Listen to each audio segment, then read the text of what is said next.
un petit avant-goût de la Coupe du Monde.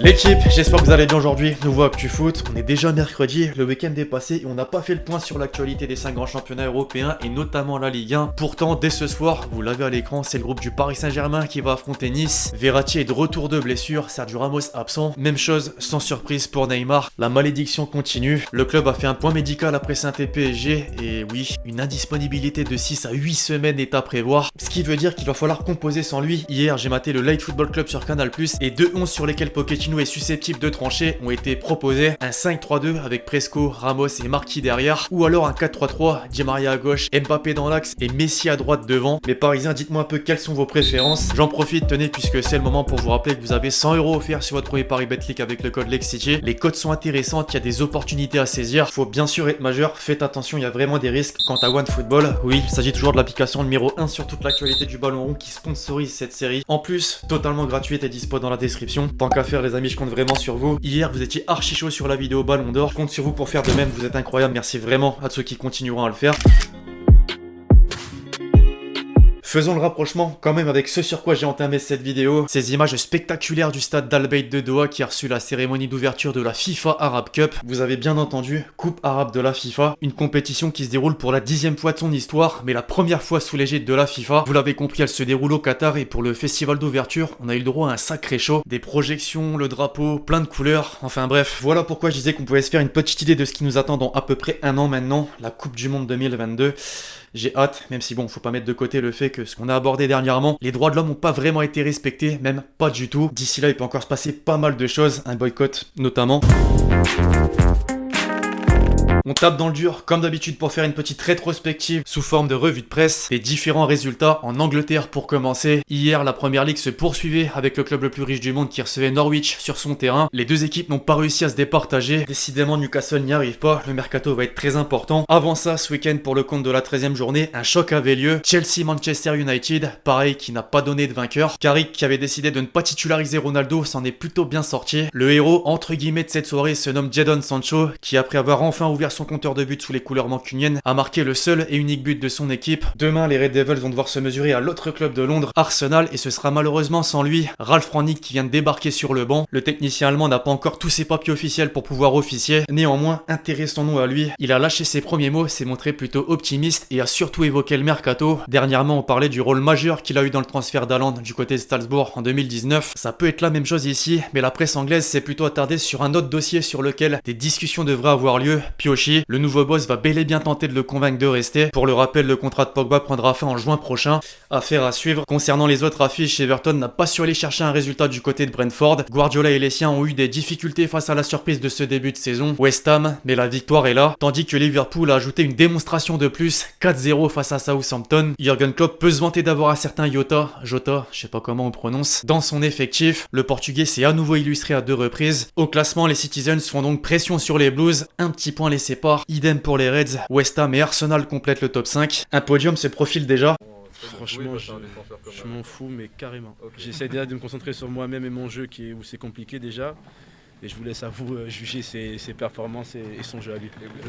Quand un journaliste demande à Kazri qu'est-ce qu'il a pensé de la prestation de Sergio Ramos après une défaite, c'est trop. Alors oui, c'était le moment du week-end. L'ancien capitaine du Real qui a enfin joué son premier match avec le Paris Saint-Germain. Si ça avait mal commencé après avoir concédé l'ouverture du score, l'issue des 90 minutes laisse une saveur positive. Enfin, pas totalement. 2 choses à retenir. La première, on vient de la citer. La titularisation de l'Espagnol qui a d'ailleurs tenté 101 passes au cours du match pour en réussir 95. Plus que tout autre joueur, un grand bravo à lui. Le patron, appelons-le comme ça, a d'ailleurs déclaré à la fin du match qu'il pense pouvoir jouer pendant 4 ou 5 ans encore. Ce serait magnifique. Il a ensuite poursuivi avec un petit mot sur le niveau du championnat qu'il juge de très dur physiquement. Je cite, il y a un rythme de jeu élevé que l'on ne croyait voir qu'en Première Ligue ou en Liga. Il y a des équipes très fortes, ça fait que le résultat est plus équilibré. J'aime beaucoup ce nouveau défi d'être venu ici. Espérons que les blessures l'épargneront, pas comme Neymar justement. La seconde chose sur laquelle je voulais qu'on s'attarde, même si on l'a déjà fait en intro, une saison sans la cheville du nez qui tourne, c'est quasi impossible de nos jours. Bon rétablissement à lui, alors on a bifurqué sur l'extra sportif. Continuons brièvement ainsi les amis avec l'adversaire. Vente de la SSE, la piste d'un milliardaire russe, titré la tribune Le Progrès il y a quelques jours. Le rachat avance avance petit à petit, ça fait plaisir. Selon les informations de l'équipe, la direction stéphanoise aurait rencontré Roman Dubov, PDG du groupe TSI, propriété du milliardaire russe Sergei Lomakin. Les deux présidents Kayazo et Romeyer auraient confirmé leur envie de céder le club. Le quotidien sportif a même ajouté que la société aurait déjà communiqué une lettre d'intention avec une promesse, celle d'injecter 100 millions d'euros en cas d'acquisition. 100 millions. La bonne affaire, concrètement, on en saura plus très prochainement. En attendant, revenons sur le sportif avec les équipes du haut de tableau qui ont buté. Mon club, le RC Lens, a montré du spectacle mais n'a pris qu'un seul petit point lors de la réception d'Angers. Le Gym a pris une surprenante gifle à domicile par Metz, alors que le champion en titre, de la même manière que Monaco d'ailleurs, se sont fait tenir en échec à la maison. Plusieurs mauvaises opérations d'un côté donnent forcément du pain béni d'un autre. Les deux Olympiques en ont profité. L'OL en premier lieu qui s'est imposé sur la pelouse de Montpellier sur le plus petit des scores avec un grand Paqueta. Ça devient une habitude. Le Brésilien est désormais impliqué dans 21 buts en Ligue 1 en 2021, 14 buts, 7 passes décisives. Aucun autre milieu de terrain ne fait mieux dans l'élite cette année. Bref, et en second lieu donc, l'OM dans un vélodrome à huis clos a enfin validé un succès pour clôturer son mois de novembre. Au classement, les Marseillais se retrouvent au pied du podium. Lens derrière, Nice devant, le Stade Rennais deuxième. Aïe aïe aïe, c'est très fort ce que nous proposent les Bretons sur les 7-8 derniers matchs. En atteste cette stat. Si on fait un classement européen, Rennes est l'équipe qui a engrangé le plus de points devant Dortmund, 19, 18 et 17 pour Chelsea. Coup de chapeau, franchement rien à dire. Jetons évidemment un petit coup d'œil habituel à l'équipe type avant de passer à la suite. Sans surprise, on retrouve des Parisiens, Marquis, Gay et Messi. C'est vrai que je l'ai pas mentionné, qui a réalisé 3 passes D sur les 3 buts du club de la capitale face à Saint-Etienne. Metz également représenté en nombre après avoir battu les Aiglons. Direction l'Espagne maintenant, et plus particulièrement la Catalogne avec le Barça de Xavi qui a redonné le sourire après le nul en C1. Du côté de Villarreal, alors que le score était d'un partout à la 88e minute, Depay d'abord puis Coutinho ensuite sont allés mettre le ballon au fond des filets pour offrir une super victoire. Pas de défaite dans la nouvelle ère pour le moment. Le rival historique, lui, devait se confronter à la belle équipe de Séville et ça n'a pas été une mince affaire. Cependant, le résultat est là, grâce en partie à Benzema qui a égalisé, mais surtout à Vinicius qui a envoyé un missile pour prendre l'avantage. As, comme Marca multiplie les unes avec le bonhomme de semaine en semaine, c'est totalement justifié. A noter qu'avant d'apprendre sa 4ème place au Ballon d'Or, le Noévé a tout juste dépassé Thierry Henry au classement des meilleurs buteurs français en club. 361 buts,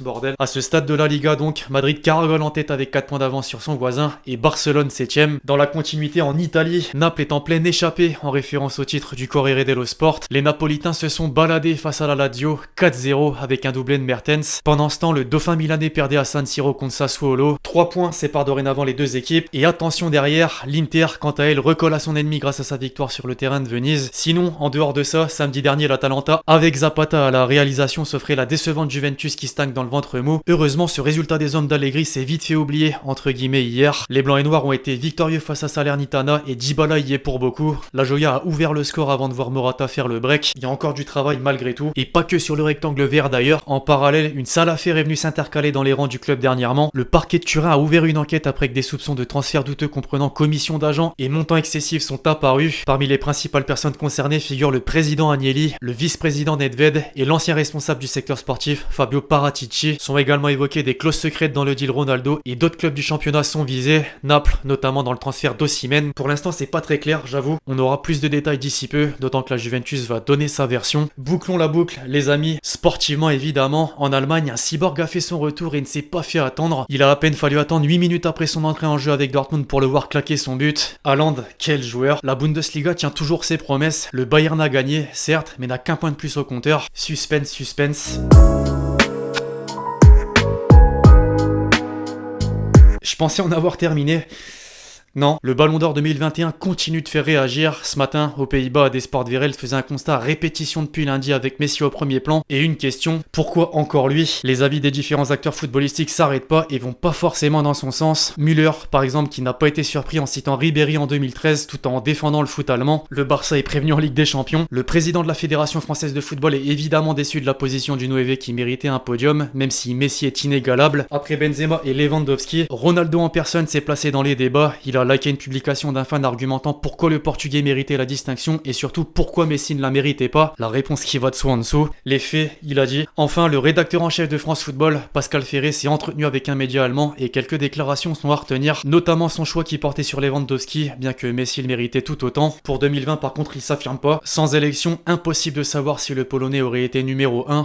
Mensonge. Concernant les votes, le système électoral est susceptible d'évoluer à l'avenir et c'est plutôt une bonne chose, on va pas se mentir. Pour faire la transition parfaite, regardez ce que lui a dit. Romain Molina, ne me mentionnez pas pour des histoires de Ballon d'Or, mais attendez plutôt la fin de semaine pour mentionner l'affaire qu'on va sortir. Celle autour des abus de masse de jeunes garçons dans une fédération de foot évoquée dans le Space. La bombe approche, visiblement. Excuse-moi, Ouais, maintenant on m'appelle en masqué à minuit, tout va bien.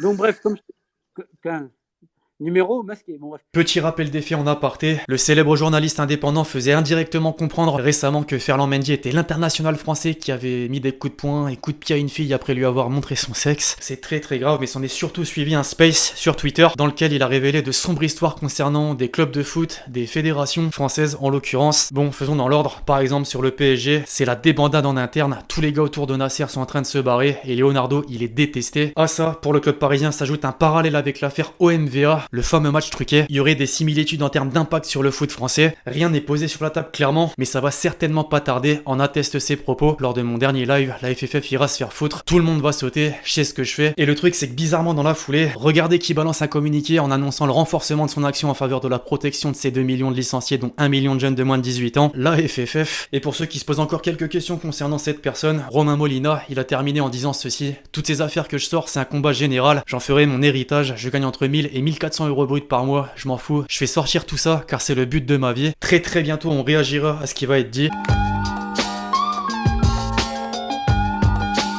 On arrive déjà, ou plutôt enfin pour certains, à la question que vous m'avez posée dans les commentaires du dernier Actu Foot. Tu vois l'Ajax aller où jusqu'en Ligue des Champions cette saison? Sinon, continue, t'es le boss. Merci beaucoup. Ah bah je pense que ça peut faire comme en 2019. Cette équipe très impressionnante collectivement, et pas que d'ailleurs, le buteur devant, à l'heure qui explose les compteurs, et je vais m'avancer, tenez, demi-finale.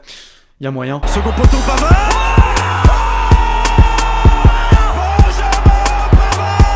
Avant de clôturer la vidéo l'équipe, comme toujours, on termine en beauté. Vinicius. Il a provoqué quelque chose. Vinicius pour aller frapper. Ce match, le Bayern avec ce but va faire la place. C'est légal de faire jouer son équipe comme ça.